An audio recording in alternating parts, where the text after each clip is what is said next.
Você está no programa Se Liga na Educação e hoje é dia de aula de ensino religioso.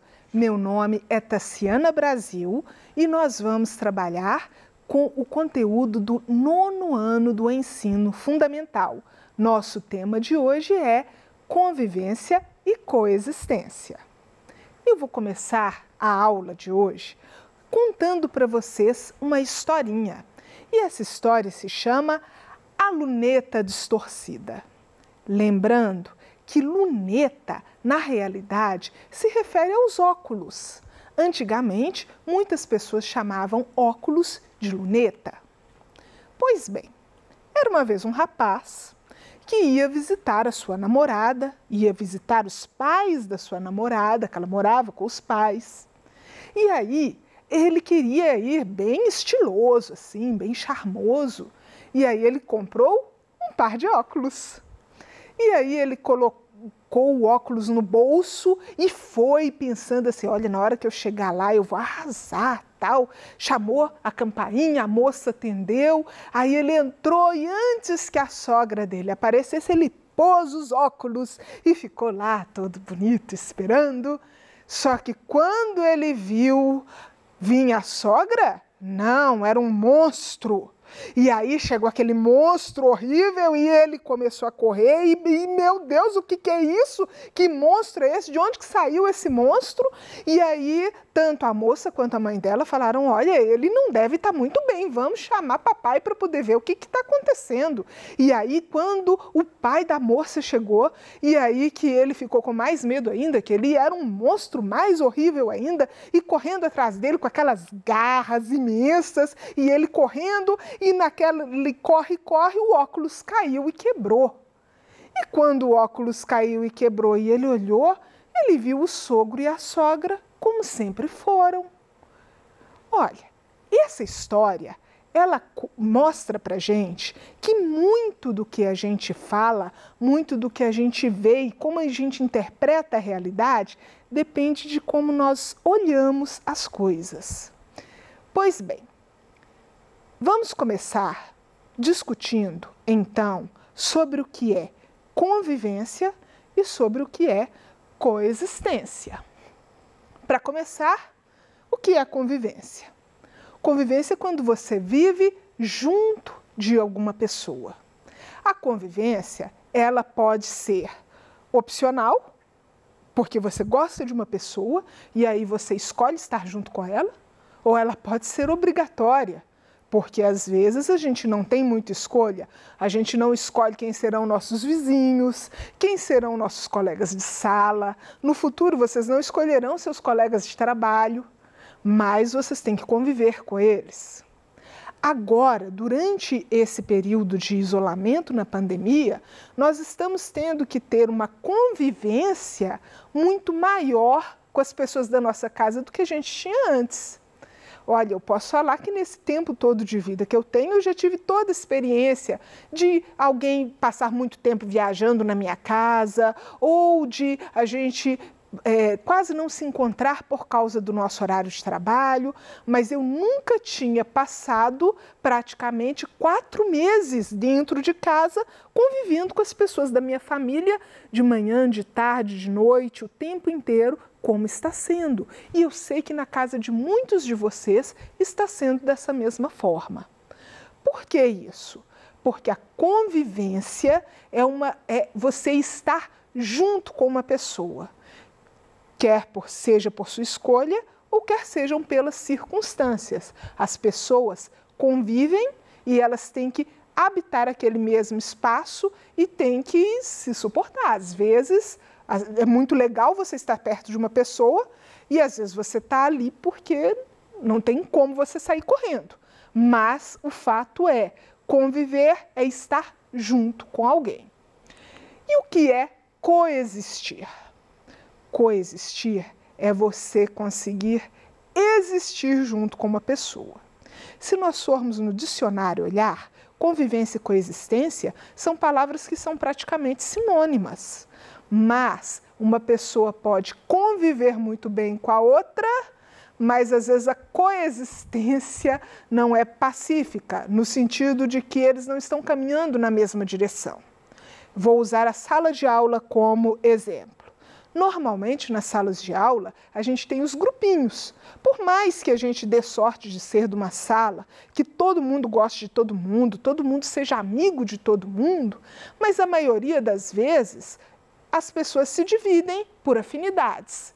Então, normalmente, a gente vê que o gosto musical é uma coisa que ajuda muitas pessoas a se organizarem na hora das amizades. E aí tem a turma lá das meninas que gostam de K-pop. E tem a outra turma lá do pessoal que gosta de sertanejo, a turma do pessoal que é do rock. E aí, essas pessoas convivem na mesma sala. Mas nós podemos falar que existe uma espécie de coexistência nesses grupinhos porque eles caminham na mesma direção. Tem também o grupinho dos nerds que vão à escola só para estudar. Amizade fica para depois, namoro fica para depois. Viemos na escola estudar e esquece do resto. Por quê?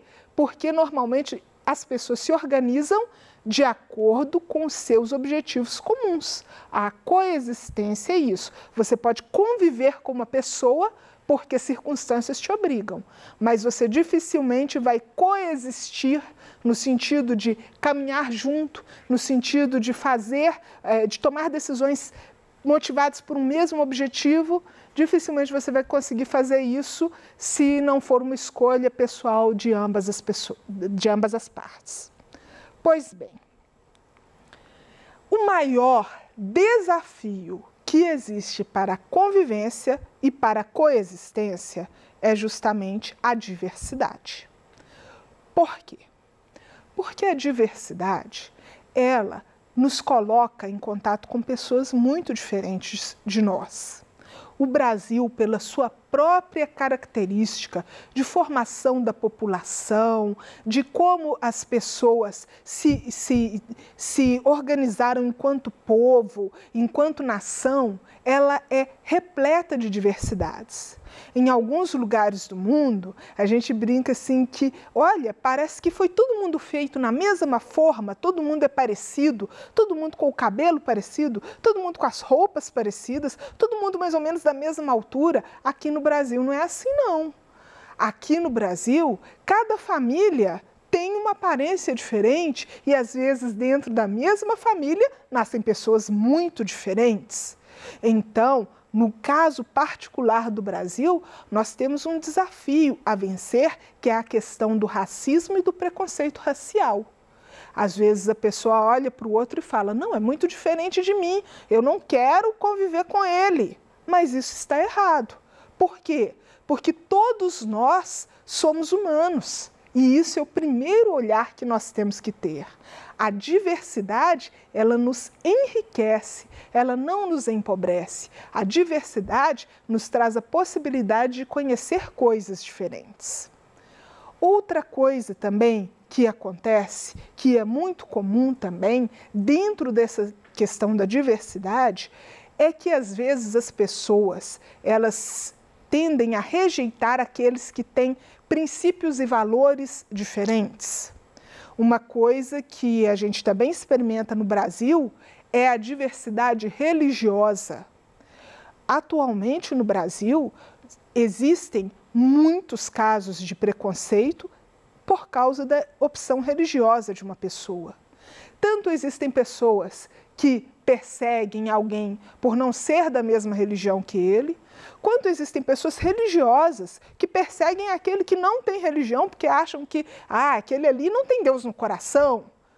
Como existem pessoas não religiosas que são incapazes de compreender que existem pessoas que precisam da religião porque é através dela que enxergam sentido para a sua vida e para a sua existência. Então, a convivência e a coexistência, elas passam pelo maior desafio, que é a diversidade. Para que eu consiga conviver com a diversidade, eu preciso colocar óculos.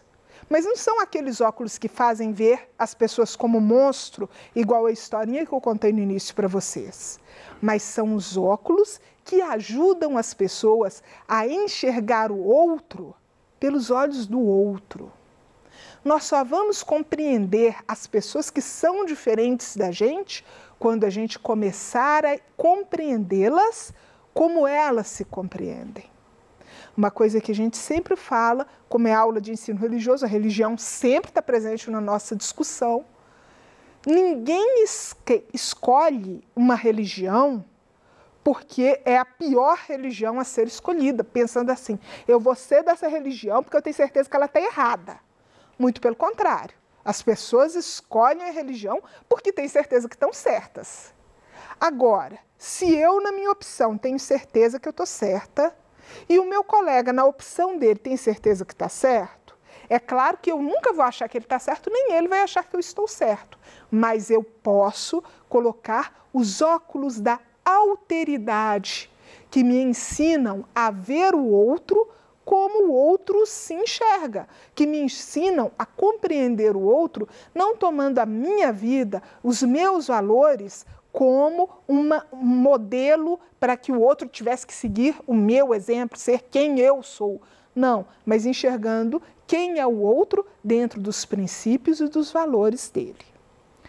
Continuando, a diversidade não é o problema, mas sim como nós lidamos com ela. Por quê? Porque existem pessoas que estão dispostas a colocar esse óculos da alteridade e a enxergar o outro de uma maneira mais tranquila, de uma maneira que promova mais aceitação do outro como ele é. E existem pessoas que não estão dispostas. Existem pessoas que acham que o outro tem que se transformar naquilo que ele acha que deveria ser o correto.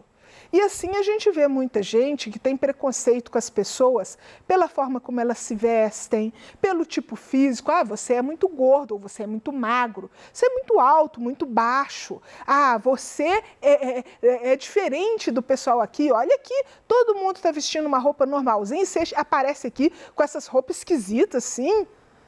Sim, tem muita gente que não sabe lidar com a diversidade. E isso é o problema, porque ninguém é obrigado a seguir o padrão de ninguém. Cada um pode se constituir enquanto pessoa e mostrar a sua identidade da maneira como julga mais apropriado. E ninguém pode cercear, ninguém pode censurar a liberdade do outro de construir a sua própria identidade.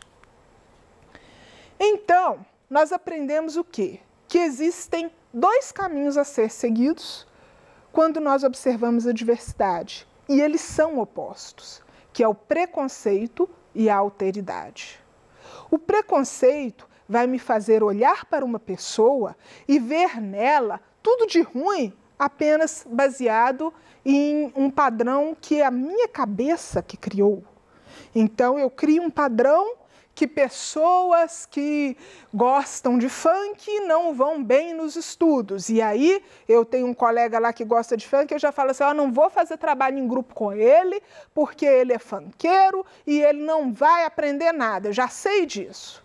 Isso é uma forma de preconceito.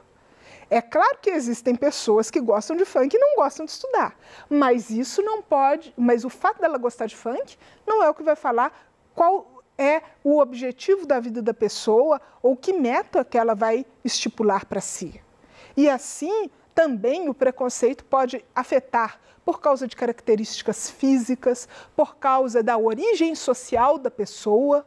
Às vezes a gente vê as pessoas falando assim, fulano de tal, ele é de tal bairro assim lá da minha cidade. Não, o pessoal lá daquele bairro ali não é gente que vale a pena ter amizade, não é gente muito legal. Mas, na realidade, a gente tem que parar para olhar a pessoa. A origem social da pessoa é uma coisa que ninguém escolhe. Você não escolheu seu pai, sua mãe, seus pais não escolheram a família que eles nasceram. Não escolheram a cidade em que eles nasceram. Você também não escolheu a cidade que você nasceu. Por quê? Cada um de nós tem a sua origem. E isso não é motivo para a gente ter preconceito com ninguém. Muito pelo contrário. O caminho que a gente pode fazer contrário ao preconceito é a alteridade. É aprender a ver o outro como uma pessoa diferente, que possui valores diferentes, que possui princípios diferentes. Às vezes, a alteridade nos ajuda a entender e a encontrar pessoas maravilhosas para serem nossos amigos, para conviver com a gente, que a gente nunca tinha parado para pensar, por causa do preconceito. Que a gente olha a aparência de uma pessoa e fala, olha, esse não serve para ser meu amigo, esse não é um bom colega, e na realidade, às vezes a gente está perdendo a oportunidade da vida da gente, justamente por esse preconceito de olhar para as pessoas e enxergar o que o preconceito mostra e não aquilo que a pessoa verdadeiramente é. A tradição cristã, ela tem um texto que fala o seguinte: os olhos são a candeia do corpo. Se os seus olhos forem bons, todo o seu corpo será cheio de luz. Mas se os seus olhos forem maus, todo o seu corpo será cheio de trevas. Portanto, se a luz que está dentro de você são trevas, que tremendas trevas são. Quando eu leio esse texto aqui, eu tenho consciência que nem todos são cristãos, mas eu não estou chamando vocês para uma reflexão religiosa. Esse é um texto de uma tradição religiosa, mas que representa bem o tema que nós estamos falando na aula hoje, que é a convivência e a coexistência. Por quê? Simplesmente porque quando os olhos são a luz de uma pessoa, quer dizer, aquilo que ela olha, a forma como ela vê as outras pessoas, é uma coisa que depende dos olhos dessa pessoa. Então, se essa pessoa olha o outro com bondade, ela sempre vai enxergar bondade no outro. Se essa pessoa olha o outro com amizade, ela vai enxergar amizade no outro. Se essa pessoa olha o outro com alteridade e começa a ver no outro a possibilidade de ser uma pessoa com quem eu posso conviver bem, com quem eu posso coexistir, uma pessoa com quem eu posso ter objetivos comuns, a partir do momento em que eu começo a olhar a pessoa dessa forma, os meus olhos estão sendo luz. Mas se eu olho o outro com preconceito, se eu olho o outro pensando que ele não é uma pessoa boa, que eu não quero conviver com ele, que o que ele tem a oferecer não vale a pena, então os meus olhos estão sendo trevas. E essa escolha de como eu olho para outra pessoa pode refletir na minha vida. Uma pessoa que vê todos com bondade, é muito provável que as outras pessoas também comecem. Olha fulano, como ele é legal, ele trata todo mundo bem, ele trata todo mundo com um sorriso no rosto, ele tem sempre uma mão amiga a estender, ele está sempre disposto a ser o amigo que a gente precisa. Diferente da pessoa que está sempre de cara ruim e que está sempre olhando para os outros pensando, olha, esse aí não é merecedor da minha amizade. Também vai ter gente olhando para essa pessoa e falando, ah, ele é muito carrancudo, muito rabugento, não vou ser amigo dele. Olha lá, ele não gosta de ninguém, ninguém para ele é uma pessoa assim, como se diz muito aqui em Minas Gerais, é uma pessoa muito metida. Por quê? Porque ela está olhando para os outros com olhos que não são da alteridade, que não são de ver no outro o que ele tem de melhor. Então, pessoal, hoje eu gostaria de deixar um desafio para vocês. Que tal cuidar dos nossos olhos para sempre enxergarmos o outro com a ética da alteridade e não do preconceito? E aí, eu gostaria de estender um pouquinho esse desafio nesse dia de hoje. Pare e pense sobre todas as coisas que você vê que as pessoas têm preconceito. São preconceitos raciais, preconceito de origem social, preconceito financeiro, achando que quem é pobre não merece a mesma coisa do que quem tem uma condição financeira mais privilegiada. Pare e pense sobre todos os preconceitos que você vê. E pense também, principalmente nas pessoas que te cercam, quais que são as maiores qualidades dessa pessoa e tudo de bom que essas pessoas têm para oferecer, para proporcionar. Pense naquele seu colega de escola, o quanto ele é divertido, o quanto é inteligente. Pense em cada pessoa que você convive, naquilo que essas pessoas têm de bom e naquilo que você pode valorizar exercendo a ética da alteridade, tentando ver o outro como o outro se vê, como o outro se interpreta, deixando de lado os preconceitos, deixando de lado aquilo que nós não achamos que seja mais interessante e passando a ver a pessoa a partir dessa diversidade de valores, princípios e escolhas. Essa é a nossa mensagem para o dia de hoje. Um abraço e até a nossa semana que vem. Muito obrigada por tudo.